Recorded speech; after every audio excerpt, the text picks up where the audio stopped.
Hi friends.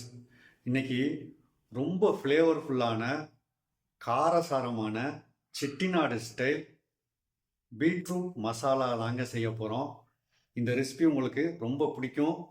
இந்த வீடியோவை subscribe பண்ணாமல் பார்க்குறவங்க சப்ஸ்கிரைப் பண்ணுங்கள்.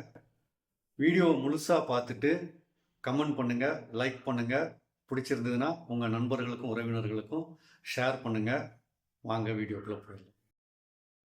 இந்த மசாலா ரெசிபி செய்கிறதுக்கு நாம் மீடியம் சைஸ் பெரிய வெங்காயம் ஒரு 4 நீல வாக்கில் நறுக்கிறதுலேருந்து ஆரம்பிப்போம். வெங்காயத்தை நறுக்கி முடிச்சுட்டு ஒரு பெரிய சைஸ் தக்காளி ஒன்றை கொஞ்சம் பொடியாக நறுக்கி வச்சுக்கோங்க. தக்காளி நறுக்கி முடித்ததுக்கப்புறம் தோல் சீவின பீட்ரூட்டை வீடியோவில் காட்டியிருக்கிற மாதிரி சின்ன சின்ன துண்டுகளாக நறுக்கி வச்சுக்கோங்க. இந்த ரெசிபிக்கு பீட்ரூட் ரொம்ப பெருசாக இருந்தால் டேஸ்ட் இருக்காதுங்க, சலசலன்னு இருக்கும். அதுக்காக குட்டி குட்டி பீட்ரூட்டுகள் இருந்ததுன்னா ஒரு 4-5 பீட்ரூட்டை ரெடி பண்ணிக்கோங்க. அதுதான் கொஞ்சம் இனிப்புச்சுவை கூடுதலாக இருக்குங்க. ஸோ இந்த ரெசிபிக்கு அந்த இனிப்புச்சுவை தான் ஒரு எம்மி டேஸ்ட்டை சேர்த்து மசாலாவோடு சேர்த்து கொடுக்கும். பீட்ரூட் நறுக்கி முடித்ததெல்லாம் ஒரு பக்கமாக தனியாக எடுத்து வச்சுருங்க. இப்போது ஸ்டவ்வை ஆன் பண்ணி ஒரு கடாயை அடுப்பில் வச்சு அதில் கடலெண்ணெய் 1 டேபிள் ஸ்பூன் ஆட் பண்ணிக்கோங்க. எண்ணெய் நல்லா சூடானதுக்கப்புறம் லிஸ்ட்டில் காட்டியிருக்கக்கூடிய மசாலா பொருட்களான சோம்பு, பட்டை ஒரு சின்ன துண்டு, கிராம்பு ஒரு 2 கிராம்பு, ஒரே ஒரு ஏலக்காய், நட்சத்திர ஸ்டோம்பு அதாவது ஸ்டார் அனீஸ் ஒரு பாதி துண்டு, இது எல்லாத்தையும் எண்ணெயில் போட்டு நல்லா பொரிய விடுங்க. இந்த ரெசிபி ஃப்ளேவர்ஃபுல்லாக இருக்கிறதுக்கு இந்த லிஸ்ட்டில் கொடுத்துருக்கக்கூடிய அத்தனை ஸ்பைசஸும் காரணங்க. ஸோ எந்த ஒரு ஸ்பைஸையும் அவாய்ட் பண்ணிடாதீங்க. அடுத்து நீலவாக்கில் வெட்டி வச்சுருக்கக்கூடிய வெங்காயத்தை ஆட் பண்ணி நல்லா வதக்குங்க. ஒரு 50% வெங்காயம் வதங்கினதுக்கு அப்புறம் நாம் இஞ்சி பூண்டு பேஸ்ட்டு 1 ஸ்பூன் ஆட் பண்ணிக்கோங்க. இஞ்சி பூண்டு பேஸ்ட் ஒரு பச்சை வாசனை போகிற அளவுக்கு ஒரு 2-4 நிமிஷம் கைவிடாமல் நல்லா வதக்கிக்கங்க. அடுத்து இதோட நம்ம ஏற்கனவே நறுக்கி வச்சுருக்கக்கூடிய தக்காளியை சேர்த்து நல்லா வதக்கிக்கங்க. கொஞ்ச நேரம் ஒரு 5 நிமிஷம் வேகட்டும். தக்காளி ஓரளவு தொக்கு பதம் நல்லா வந்ததுக்கப்புறம் நம்ம பொடியாக நறுக்கி வச்சுருக்கக்கூடிய பீட்ரூட்டை இதோட ஆட் பண்ணி நல்லா மிக்ஸ் பண்ணிடுங்க. தக்காளி தொக்கும் பீட்ரூட்டும் ஒன்றோட ஒன்று நல்லா மிக்ஸ் ஆகட்டும். எல்லாம் நல்லா மிக்ஸ் ஆனதுக்கப்புறம் நம்முடைய காரத்துக்கு ஏற்ற மாதிரி 1 டீஸ்பூன்லேருந்து 2 டீஸ்பூன் வரைக்கும் மிளகாய்த்தூள் ஆட் பண்ணிக்கோங்க.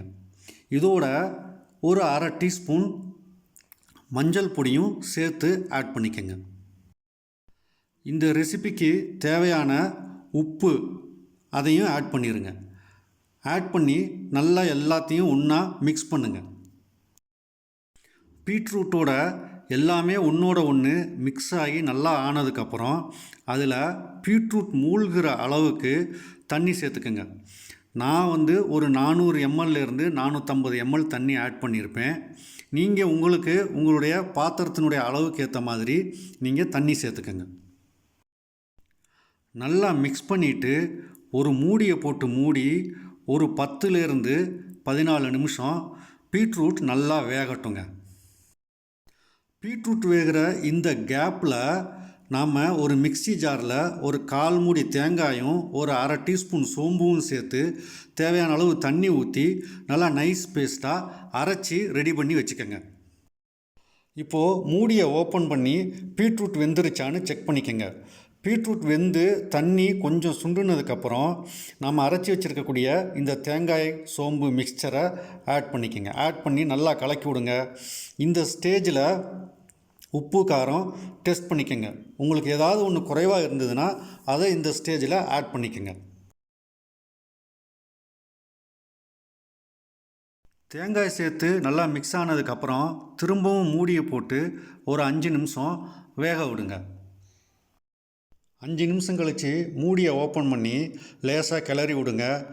உங்களுக்கு தேவையான கன்சிஸ்டன்சிக்கு தண்ணி வற்றுனதுக்கு அப்புறம் நீங்கள் ஸ்டவ்வை ஆஃப் பண்ணிவிட்டு எடுத்து தனியாக செப்பரேட்டாக வச்சிடலாங்க. இந்த பீட்ரூட் மசாலா செட்டிநாடு பகுதியில் ரொம்ப ஃபேமஸுங்க. இது சாம்பார் சாதத்துக்கோ ரசம் சாதத்துக்கும் தயிர் சாதத்துக்கும் ரொம்ப சூட்டபுளாக இருக்குங்க. ட்ரை பண்ணி பார்த்துட்டு எப்படி இருந்ததுன்னு மறக்காமல் கமெண்ட்டில் சொல்லுங்கள். இப்படி நீங்கள் செஞ்சுருக்கீங்களாங்கிறதையும் கமெண்ட்டில் சொல்லுங்கள். அது தவிர இந்த வீடியோ உங்களுக்கு ரொம்ப பிடிச்சிருந்ததுன்னா மறக்காமல் உங்கள் நண்பர்களுக்கு ஷேர் பண்ணுங்கள். சப்ஸ்கிரைப் பண்ண மறந்துடாதீங்க. தேங்க்யூ.